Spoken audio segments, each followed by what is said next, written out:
आप सभी को मेरा नमस्कार। मैं हूं स्नेहिल और आप देख रहे हैं स्नेहिल 360। आज हम बात करने वाले हैं देसी मुर्गी पालन में जो फीड सिस्टम होता है उस पे कैसे हम एक जो कंपनी का फॉर्मुलेटेड फीड होता है उससे हटके हम देसी मुर्गी पालन कैसे कर सकते हैं, कैसे हम स्थानीय चीज़ों का इस्तेमाल करके अपने खर्चे को कम कर सकते हैं। और जो पोल्ट्री में जो कॉस्ट आ रही है आज के टाइम पे, मैं काफ़ी फार्मर से जब बात करते रहता हूँ, जहाँ जहाँ हमारे चिक्स जाते हैं और भी कई लोग मुझे फ़ोन करते हैं कि हम अपने बर्ड की कॉस्ट कैसे कम करें।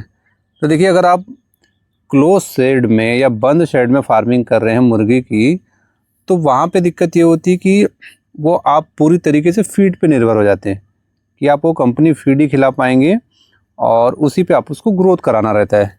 लेकिन कई फार्मर ऐसे होते हैं जिनके पास, जब वो देसी मुर्गी पालन कर रहे हैं, उसमें उनके पास खुला एरिया होता है जहाँ पे वो अपने बर्ड को चराई के लिए छोड़ देते हैं। खुला एरिया होता है, उसमें भी सेक्शन बटे रहते हैं, 2-3 सेक्शन रहते हैं जहाँ पे वो एक एरिया में, खुले एरिया में अपने बर्ड को छोड़ देंगे। वहाँ पे वो कीड़े मकोड़े घास खा के पल जाएगा।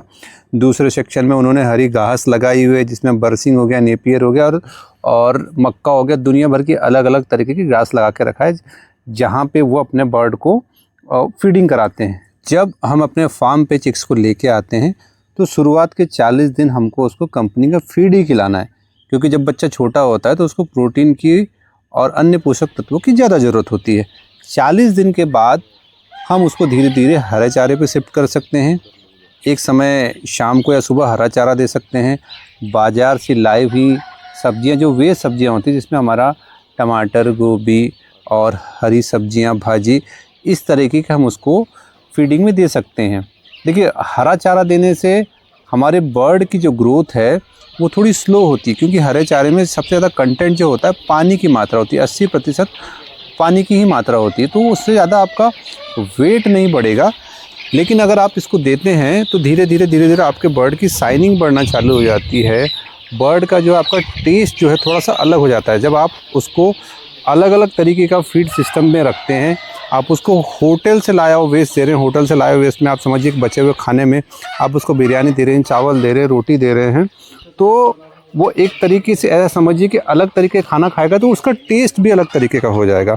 तो आपको जब अपने फार्म पे फार्मिंग कर रहे हैं तो इस तरीके की आपको पहले से सेटिंग करनी होगी कि नेपियर घास और मक्के का दर्रा, मक्के के दर्रे में आप सरसों की खली, अलसी की खली या राइस ब्राउन, जिसको हम मैदा भी कहते हैं, वो भी मिला सकते हैं।